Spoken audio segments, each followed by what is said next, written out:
문학부터 시작해 봅시다.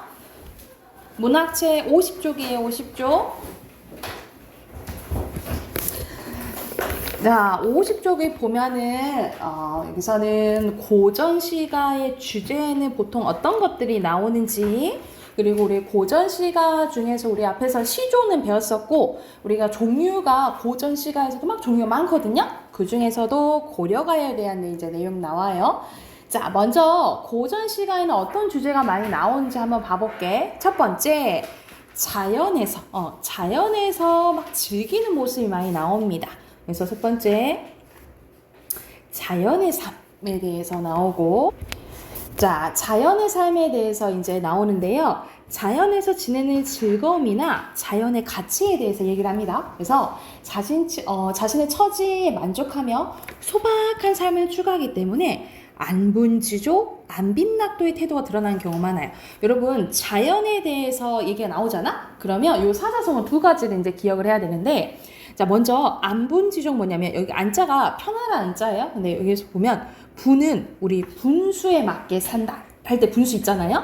그 분수에 맞게 사는 것을 만족한다 이런 뜻인 거예요. 그래서 소박하게 살면 요거 안분지조 기억하시면 되고, 그리고 안빈, 여기 빈자는 가난할 빈자예요. 가난하더라도 락자가 즐길 락자야. 즐기면서 살겠다 이렇게 보면 돼. 그래서 자연에서 소박하게 사는 거 나오잖아요. 그럼 요 두 가지 기억하면 돼. 뭐 안분지조, 안빈낙도 요 두 가지 기억해 두시면 되고요.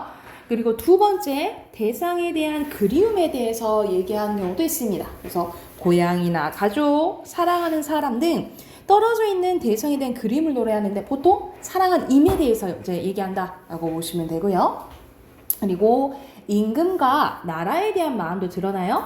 임금을 향한 충성심이나 나라를 위한 마음 노래하는데 직접적으로 임금님 이렇게 말하는 경우는 거의 드물고 사랑하는 임에 빗대서 얘기를 해요. 그래서 그 화자를 이별한 여성의 임금을 연인에 빗대어 내용을 전개한다라고 보시면 되고요. 우리 이렇게 표시해볼까? 임금을 향한 충성심에 대해서 얘기를 하면 여기서도 약간 사자성어 비슷하게 뭘 기억하시면 되냐면 연군지정 기억하시면 돼요. 연군지정하면 임금을 향한 마음, 임금을 향한 충성심 기억을 하시면 되고, 연군지정이에요. 연군지정. 그리고 나라를 걱정하는 마음은 우국지정입니다. 우국지정. 당연히 국자가 나라 국자겠죠? 그래서 임금을 향한 충성심하면 연군지정, 그리고 나라를 위하는 마음 하면은 우국지정이라고 보시면 될 것 같아요. 자, 그리고 보통 서민들의 삶과 교훈에 대해서도 얘기를 합니다. 소박하지만 활기찬 서민들의 일상생활을 노래하거나 사람으로서 지켜야 할 도리를 알려줄 때도 있어요. 그러니까 말 그대로 조선시대 때 생각하면 조선시대는 유교 사회잖아요. 그렇죠? 그래서 유교에서 뭐 보통 중요시하는 게 뭐 충, 뭐 효, 뭐 이런 것들이죠. 이런 식으로 인간이라면 해야 될 것에 대해서 이야기하기도 한다라고 생각하시면 될 것 같아요. 밑에 예시 하나 봐볼게. 윤선도의 만흥이라는 이거는 시조 중에 연시조거든요. 갈래가 연시조인데 일부분이 나와 있는 거야. 산수는 산과 물을 얘기하는 거예요. 전체적으로 보면은 자연 의미하는 거야. 여러분, 부분에서 전체를 나타내는 거. 우리가 산과 물은 자연 일부분이잖아요. 그치? 우리가 부분으로 전체 나타내는 거 대유법이에요. 그래서 여기 대유법 쓰였고요. 산수간 바위 아래 띠집은 초가집, 띠집을 지으려고 하니까 하면서 여기서는 소박한 삶을 의미하는 거야. 그 뜻을 모르는 남들은 날 비웃는다라는 거야. 너 진짜 자연에서 그렇게 소박하게 사는 거 만족해? 하고 막 비웃는단 말이지. 근데 어리석고 시골뜨기인 나의 뜻에는, 그러니까는 나를 뭐라고 표현하는 거야? 어리석고 시골뜨기라고 표현을 하는 거예요. 이거는 겸손의 표현, 자신에 대한 겸손의 표현이라고 보시면 돼요. 겸손의 표현. 근데 나의 뜻에는 이것이 분수인가 하노라. 그래서 남들이 아무리 뭐라 한다 해도 난 이게 좋아. 자연에서 소박한 게 사는 게 좋아 라고 얘기를 하는 거죠. 그래서 여기 이런 내용이 나면 뭐 기억하면 된다고? 안빈낙도, 안 번지죠? 기억하시면 된다고요. 이해됐을까요? 그래서 여기서는 자연에서 사는 것에 대해서 나왔다라고 보시면 되고요. 자, 예전 시가 중에 고려가요에 대해서 나오네요. 고려가요는 말 그대로 어느 시대 때 쓰여진 걸까? 고려시대겠지. 고려시대 때 쓰여진 건데요. 이거는 고려시대, 여러분, 이건 평민들이 쓴 거야. 우리 보통 시조는 조선시대 때 양반들이 많이 썼다 그랬잖아요. 그쵸? 근데 고려가요는 고려시대 때 평민들이 즐겨 부르던 노래로, 자, 구전이 됐어요. 입으로 전해지다가 조선시대에 한글로 기록됐다라고 보시면 돼요. 그래서 약간 좀 변형되기도 많이 했겠죠? 왜냐면 입으로 전해지니까. 자, 고려가요에도 특징이 있는데 특징을 조금은 외워두시면 좋아요. 첫 번째, 내용상의 특징은 주로 남녀 간의 사랑이나 일상생활을 노래한 경우가 많아서 내용이 되게 진솔하고 소박하다라고 보시면 되고, 자, 형식상 특징을 알아두셔야 돼요. 자, 예전 시에서는 연을 구별하는 게 없었거든요. 우리가 지금은 연을 구별하잖아요. 그치? 근데 예전에는 연을 구별하지 않고 그냥 쭈루룩 썼거든요. 근데 요때 고려가요 때부터 연을 구별하기 시작합니다. 그 연을 구분하는 것을 분연체라고 해요. 그리고 같은 말로 분절체, 또 같은 말로 추가적 써놓죠. 분장체, 이렇게 얘기하기도 해요. 다시, 자, 연을 구별하기 시작하는데 그것을 뭘 한다고? 분연체, 같은 말로 분절체, 또 같은 말로 분장체라고 해요. 분장체. 이렇게 한다라고 보시면 되고요. 여기 밑에 있는 청산별곡이 대표적인 고려가요거든요. 보면은 얄리 얄리 얄라셩 얄라리 얄라 얄리 얄리 얄라셩 얄라리 랄라 하면서 좀 그 의미가 없는 후렴구가 붙습니다. 그래서 후렴구가 붙는 것, 연마다 후렴구가 붙는 것도 특징이고요. 그리고 아예 의미가 없고 운율 맞추기 위해서 넣는 여음구도 들어가요. 이거 여음구는 뭐라고 생각하시면 되냐면 아무 의미 없는 소리라고 생각하면 돼. 아무 의미 없는 소리를 여음구라고 합니다. 그래서 여기서는 청산별곡이 예로 내왔는데 봐봐. 살겠노라 살겠노라 청산에 살겠노라 이렇게 반복되죠. 그쵸? 이걸 대표적인 AA, BA 구조라고 해요. 머루랑 다래랑 먹고 이것도 이렇게 소박하게 사는 거야. 난 청산에 살고 싶다라고 얘기를 하는 거예요. 이 사람 이제 청산에 살고 싶어 하는데 화자는 이 청산은 이 사람이 바라는 이상, 뭐 희망, 뭐 꿈, 뭐 이런 것들을 의미한다라고 보시면 될 것 같아요. 우는구나 새야 자고 일어나 우는거나 새야 너보다 시름이 많은 너라고 표현했네. 의인법이죠. 나도 자고 일어나 우는구나 하면서 그래서 보통 일상 이제 평민들의 삶에 대해서 이야기를 많이 했다라고 생각하시면 될 것 같아요. 그래서 다시 한번 반복할게요. 자, 보면은 내용상의 특징은 고려가요는 뭐라고? 고려시대 때 평민들이 쓴 거라고. 그래서 내용상은 소박한 이야기가 나오고요. 형식상은 분연체예요. 그리고 뭐가 붙어? 후렴구가 붙고 그리고 의미가 없는 여음구가 붙기도 한다라고 기억을 해두시면 될 것 같아요. 이해됐을까요? 그러면은 오른쪽에 10문제 풀어볼게요.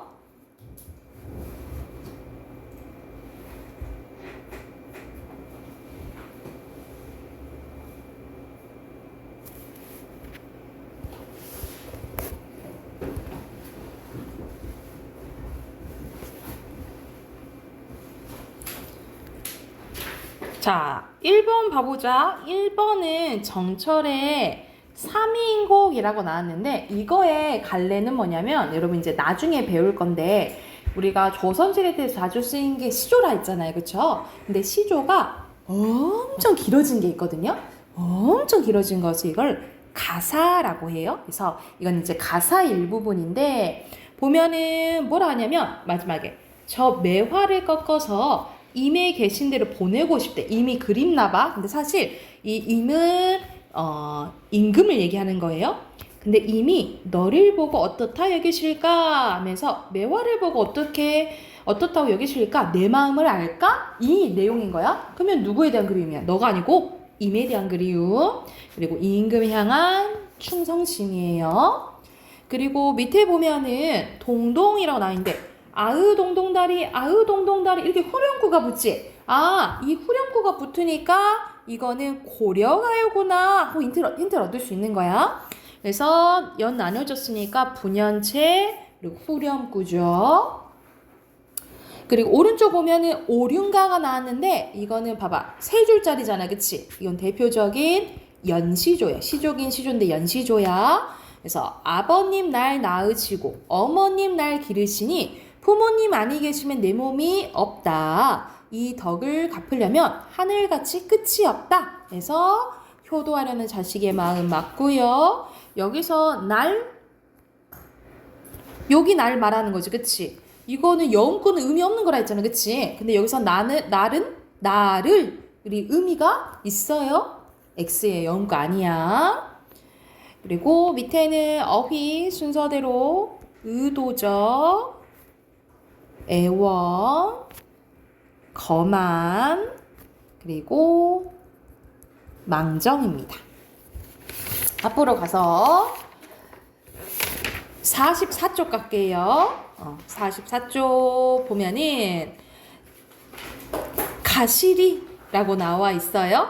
여러분 근데 딱 시를 보니까 위증질과 대평성대 하면서 후렴구가 붙죠, 그쵸? 그러면 아 이거는 갈래가 뭐구나, 고려가요구나 알 수 있겠죠, 그쵸? 이건 대표적인 고려가요고. 자, 어떤 내용인지 한번 봐볼게. 가시리 연가시인가? 뭐 이런 것처럼 가시리가 뭘까? 이렇게 생각할 수 있지만 여기서는 봐봐. 가시리 가시리고 버리고 가시리고 이렇게 반복이 되거든요. 이게 대표적인 아까 전에 또 나왔었죠? AA, BA 구조라고 하고요. 그리고 여기서 나는 동그라미 해볼까? 나는은 나를 가리키는 말이 아니에요. 여기서는 의미가 없는, 우리 아까 전에 의미 없이 들어가는 거 뭐라 했지? 여음구라고 했어요. 요게 여음구예요. 이건 의미 없어요. 그래서 이제 해석을 안 해. 그래서 이거를 해석해보면 어떻게 해석할 수 있냐면 가시렵니까? 가시렵니까? 여기서 it고가 의문형어미예요. 그래서 가시렵니까? 가시렵니까? 버리고 가시렵니까? 그래서 여기서는 나를 버리고 가시는 님에 대해서 이제 물어보는 거예요. 나를 버리고 가시겠습니까? 하고 이제 물어보는 거예요. 그러니까 지금 이미 떠나려고 하나 봐. 사랑하는 이미. 날러는 어찌 살라 하고 버리고 가시렵니까? 이건 의미 있다고 없다고? 의미 없다고. 잡사와 두어리 말하는 내가 속으로는 잡아 두고 싶어. 님을 잡고 싶어요. 그런데 선하면은 서운하면 이런 뜻이야. 아니올세라. 여러분 여기 리을세라 동그라 해봐. 리을세라 동그라 해봐요. 그래서 이 리을세라는 무슨 뜻이냐면 뭐뭐 할까 두렵습니다. 이렇게 해석을 해요.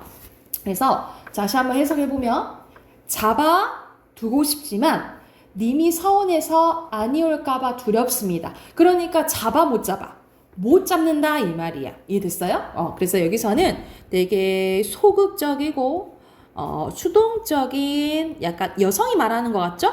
여성관이 드러난다 라고 보시면 돼요. 그래서 지금 떠나는 님을 못 잡는 지금 상황인 거야.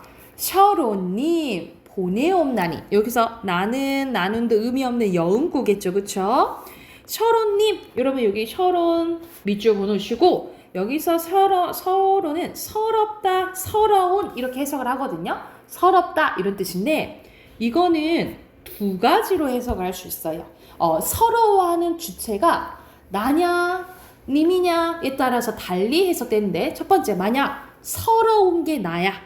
서러운 게 나면 어떻게 해석을 하냐면 서러워 나를 서럽게 하는 님 이렇게 해석을 해요. 그래서 나를 서럽게 하는 님 보내옵나니 이렇게 해석하는 거고 만약 서러워하는 주체가 님이에요. 그러면 이별을 서러워하는 님 요렇게 해석을 합니다. 그래서 나를 서럽게 하는 님 또는 이별을 서러워하는 님 이렇게 해석 가능하다 이렇게 생각하시면 돼요. 그래서 여기서는 이중적으로 해석할 수 있다라고 생각하시면 돼요. 그래서 서러워하는 님 보내옵나니 지금은 보내주지마 뭐 해달라? 돌아오세요 하면서 여기서는 돌아오기를 바란다 라고 보시면 됩니다. 그래서 대표적인 이별의 슬픔, 이별의 정환에 대해서 이야기한 시라고 보시면 돼요. 이해됐을까요?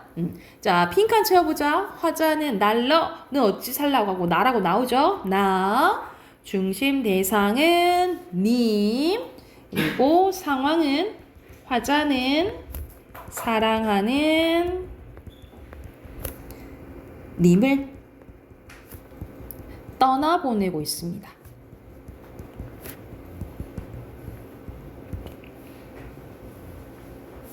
그리고 당연히 슬프겠죠? 그리고 태도는 소극적이라고 보시면 되고 주제 사랑하는 인과 이별하는 슬픔입니다.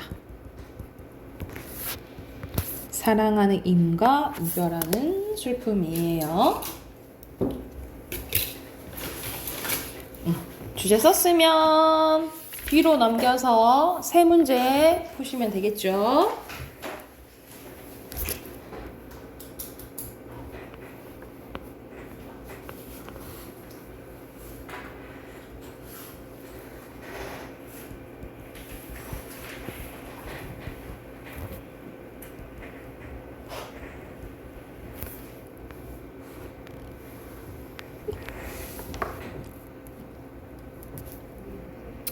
자, 보면은 빈칸 가실이 있고 서로님이죠.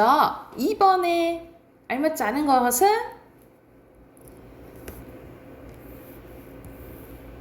몇 번?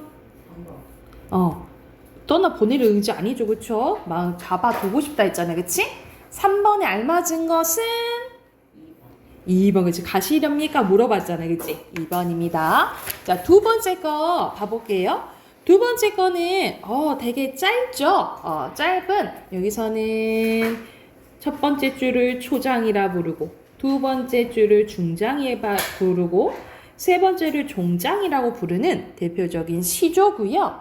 시조 중에 우리가 조선 후기가 되면은 이렇게 시조가 좀 길어지거든요. 이렇게 조선 후기 때 길어진 시조를 사설시조라고 합니다. 그래서 이거의 정확한 갈래는 사설시조예요. 사설시조. 자, 조선 후기 때는 이제 아녀자들도 글을 알게 되고 백성들도 글을 이제 많이 알기 때문에 이제 작품들을 이게 문학 작품들을 쓰게 되고 향유하게 되고 점점점 기존의 시조보다 길어집니다. 그래서 이거는 이제 백성들의 이제 이야기를 담았다라고 보시면 되고요. 조선 후기가 되면 이런 고을의 사또들 있죠. 이 사또들이 막 백성들을 착취하고 막 괴롭혀요. 그래서 이렇게 백성들을 괴롭히는 관리를 탐관오리라고 해요. 그래서 여기서는 탐관오리를 비판하는 이야기라고 생각하시면 되고 두꺼비, 파리 막 동물들이 나오거든요. 우리가 동물들을 등장해서 문학작품을 쓰면 우리 보통 이야기 같은 경우에는 여러분 이솝우화 들어봤죠? 우화소설이라고 해요. 그래서 이 우화소설은 동물을 등장시킴으로써 사실 누구 얘기하고 싶은 거야?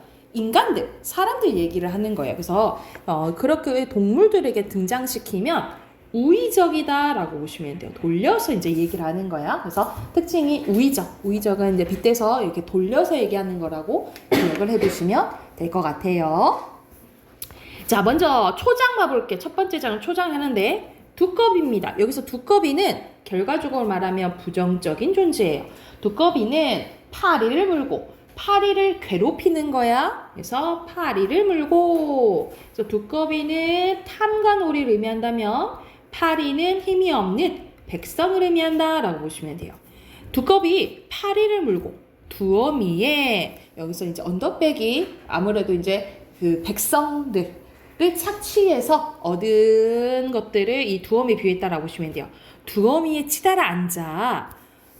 지금 탐관오리에 지금 백성들 괴롭히고 있는 거야. 근데 건너산을 바라보니까 백송골이 떠 있거든. 여기서 백송골은 송골 매를 이야기하거든요. 우리가 독수리만큼 큰 새를 매라고 하잖아. 그 중에 종류가 송골매가 있고 여기서 이 백송골이라는 거는 흰 매를 의미한다라고 보시면 돼요. 자, 그러면 여기서는 파리보다는 두꺼비가 세고 두꺼비보다는 백송골이 세거든요. 그래서 이 백송골이 의미하는 것은 탐관오리보다 더 위에 있는 사람들, 중앙 관리, 외국 세력, 외세를 의미한다라고 보시면 돼요. 그래서 백송골이 떠있거늘 깜짝 놀란 거야. 가슴이 끔찍하여 풀떡은 이제 내리는 모양을 흉내내는 말이니까 으태여 쓰였고요. 풀떡 뛰어 내닫다가 두어 말에 차빠지는구나 하면서 여기서는 두꺼비를 엄청 우스꽝스럽게 표현한 거잖아. 두꺼비는 어떤 존재예요?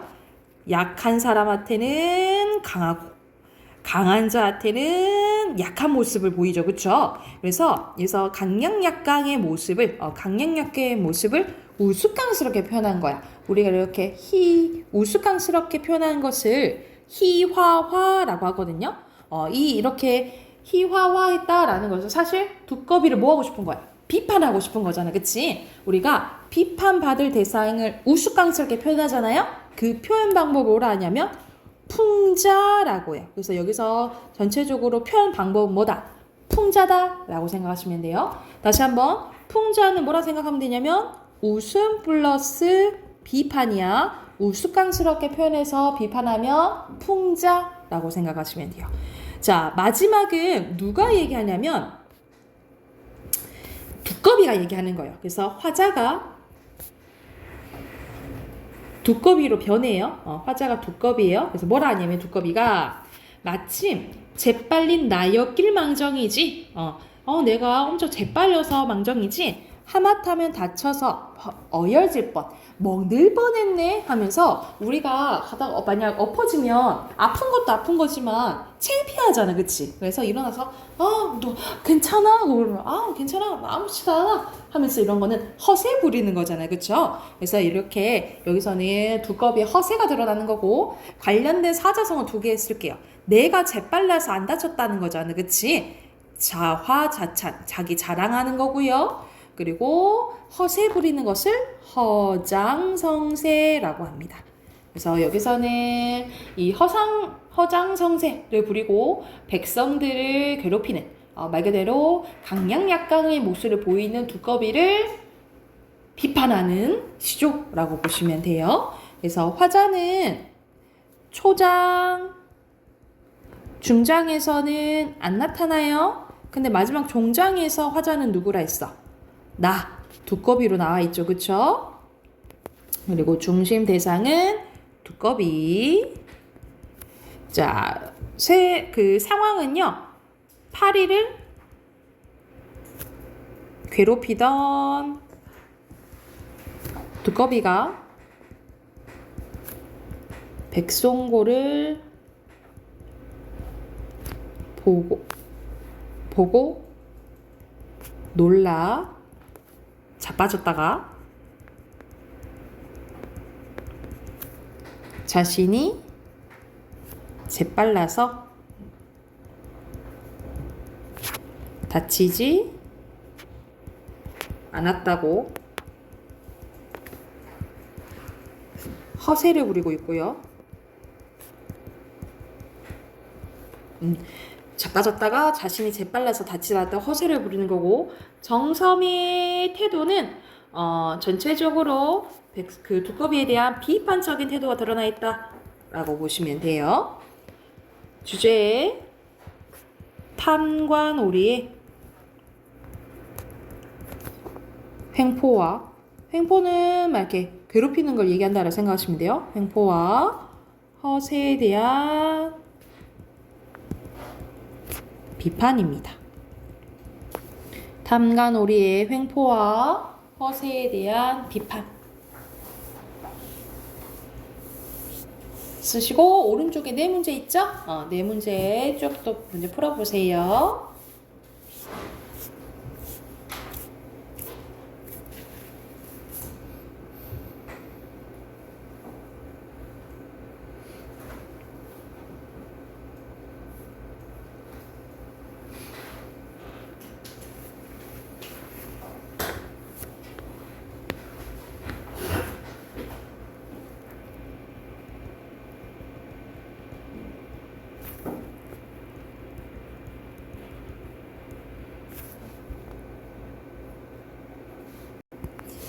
같이 봐볼까요? 여기서는 백송골 재빠른이고 5번에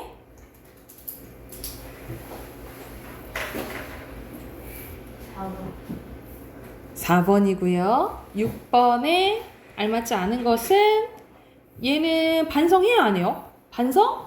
안 해요. 3번이고요. 여기서는 희화화한 부분은 중장이죠. 그래서 좀 길긴 한데 여기 쓰시면 됩니다. 건너산 바라보니 백송골 떠있거늘 가슴이 끔찍하여 풀떡 뛰어내das다가 두어 마리에 자빠지는구나. 여기 부분 쓰시면 됩니다. 됐을까요? 다 했으면 우리 비문학 꺼낼게요.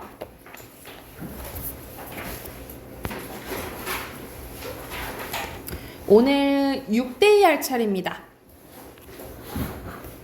42쪽, 42쪽부터 46쪽까지 또 같이 풀고 볼게요.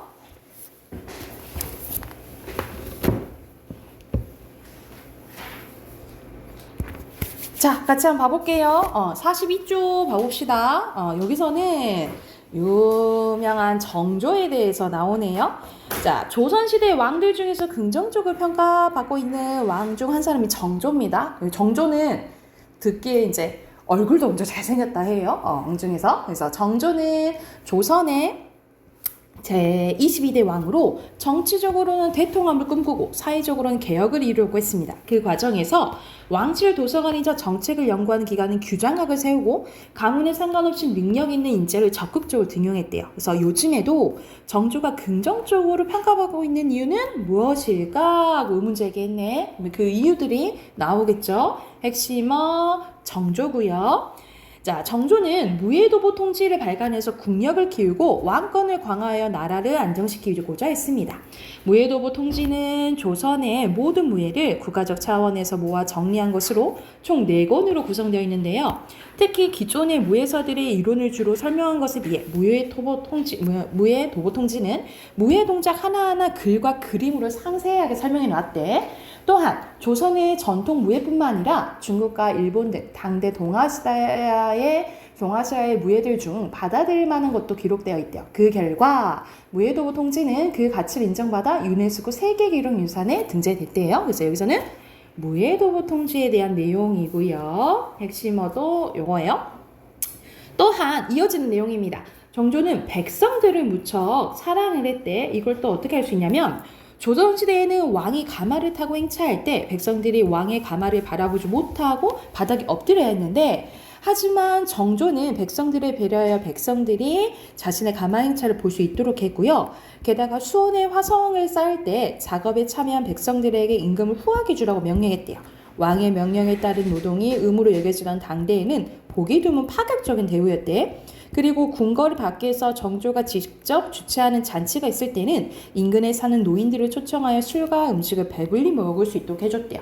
그래서 요즘에는 여러분 그 회사에서 육아휴직 있잖아. 근데 예전에는 그런 게 뭐 따로 없었는데 사실 여자들이 일을 하진 또 않았지만 근데 우리 노비들은 다 일을 했잖아, 그치? 근데 이 노비들도 육아휴직 같이 비슷하게 쉴 수 있도록 만들어준 게 정조라고 해요. 제 선생님이 이제 알기로는. 그래서 이런 식으로 백성들을 무척 사랑했다라고 보시면 되고, 그리고 자식으로서의 도리도 다했대요. 원통하게 죽은 아버지 사도세자의 명예를 회복시키고요. 신하들의 반대에도 사도세자의 묘를 후손으로 옮기고 또한 새로 지은 화성에 행궁해서 어머니의 환갑잔치도 크게 열기도 했대요.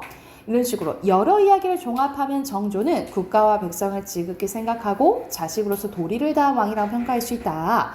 정조가 현대에 이르기까지 긍정적으로 평가받고 있는 이유는 이런 지도자로서 그리고 개인 품성이 좋아서라고 생각하시면 되겠죠.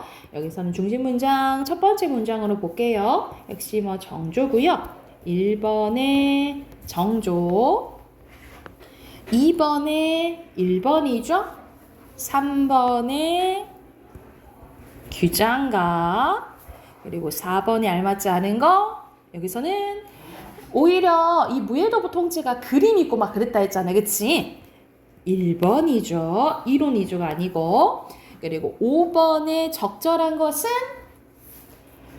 3번입니다. 오케이.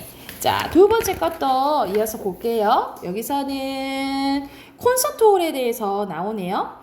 지난달 유리는 A 콘서트홀에서 음악회를 관람했고 지난주 토요일에는 B 콘서트홀에서 음악회를 감상했는데 그러나 A 콘서트홀에서 받은 감흥을 B 콘서트홀에서는 조금 느끼지 못했다라는 거야. 그래서 같은 사람이 같은 음악을 연주하는 공연을 봤는데 왜 느낌이 달랐을까? 이유가 바로 나와요. 바로 콘서트홀이 달라서 콘서트의 질에 영향을 미쳤기 때문입니다. 그래서 여기서 핵심어는 콘서트홀이에요. 공연의 질을 좌우하는 중요한 요소로 잔향 시간을 꼽을 수 있는데요. 잔향이란 소리가 울리다가 그친 후에 남아서 들리는 소리를 가리키며 잔향 시간은 이러한 잔향이 지속되는 시간을 의미합니다. 즉 콘서트 등에서의 잔향 시간은 오케스트라 등이 연주를 마치고 나서 소리가 유지되는 것을 가리킨다라는 거예요. 그래서 여기서는 영향을 끼치는 첫 번째 뭐라는 거야? 잔향 시간이라는 거야. 그리고 콘서트홀에 따라 적절한 잔향 시간도 다른데요.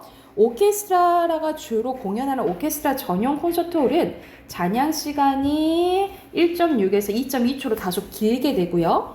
청중들은 오케스트라 연주를 듣고 풍성하고 웅장한 감동을 느낄 수 있게 하기 위해서입니다. 오페라 가수가 노래를 불러 대사를 전달하는 오페라 전용 콘서트홀은 보통 잔향 시간이 1.3에서 1.8로 설정하는데 왜냐면 소리가 덜 울려야지 가사 전달이 잘 되잖아, 그치? 그래서 이렇게 잔향 시간을 조절해야 된다 이 말이야. 그렇다면 이 잔향 시간을 조절하기 위해서는 어떻게 해야 될까? 방법이 나옵니다. 첫 번째, 콘서트홀의 크기를 고려해야 된대. 규모가 큰 콘서트홀에서는 무대에서 만들어주는 소리가 벽에 부딪히기까지 걸린 시간이 짧아서 소리가 벽에 부딪힌 횟수가 많아요. 그래서 벽에 소리가 많이 부딪히게 되면 당연히 소리 에너지가 빨리 줄어드는데 이때 잔향 시간이 짧아진대요. 규모가 큰 콘서트홀은 규모가 작은 콘서트와는 반대 현상으로 이 잔향 시간이 길어진다 이렇게 보시면 되겠죠. 그리고 뭐도 봐야 된대? 콘서트홀의 재료도 고려해야 된대요. 핵심은 콘서트홀의 재료예요. 콘서트홀을 구성하고 있는 벽, 바닥, 객석 등의 재료에 따라 잔향 시간도 달라지는데 공기가 잘 통하고 푹신푹신한 소재의 경우에는 소리를 잘 흡수해요. 이와는 반대로 돌이나 합판 등은 소리를 튕겨냅니다. 그래서 소리를 잘 흡수하는 소재와 소리를 잘 튕겨내는 소재를 적절히 조합하면 잔향 시간을 원하는 대로 설정할 수 있어요. 또 반사파 등을 사용하면 작은 소리를 크게 울리게 할 수도 있습니다. 그래서 같은 사람이 연주하는 같은 곡도 연주가 진행되는 장소의 잔향 시간에 따라서 다른 느낌을 준다라는 내용이네요. 여기서 핵심은 잔향 시간입니다. 마지막. 자, 6번의 장소의 뭐예요? 잔향 시간. 그리고 7번에 적절하지 않은 거 여기서는 1번이죠. 그리고 8번에 적절한 것은 여기서는 4번이죠. 그리고 9번에 뭘 고려해야 된다 했어? 크기, 재료죠. 그리고 마지막 적절하지 않은 것은 여기서는 오히려 잔향 시간이 짧아야지 가사 전달이 잘 된다 했잖아, 그치? 2번이에요. 자, 뒤로 넘겨서 어휘 봐볼게요. 이렇게 됐나요? 자, 1번에 통합, 2번에 개혁, 3번에 등용, 4번에 감흥, 5번에 등재, 6번에 고려, 7번에 구성, 8번에 원통, 그리고 9번에 인재, 10번에 파격적, 11번에 발간하다, 그리고 12번에 합한, 13번에 설정하다예요. 그리고 여기서는 번호 쓰는 거네. 사다리 잘 타야겠죠, 그죠? 잘 탔으면 순서대로 4, 3, 1, 2입니다. 오늘은 우선은 시간이 애매해서 문법은 내일 좀 할게요. 내일 좀 하고 오늘 여기까지 하고 틀린 단어 있는 친구들은 틀린 단어 써오시고 내일은 단어 2강 공부해 오시면 돼요. 아셨죠?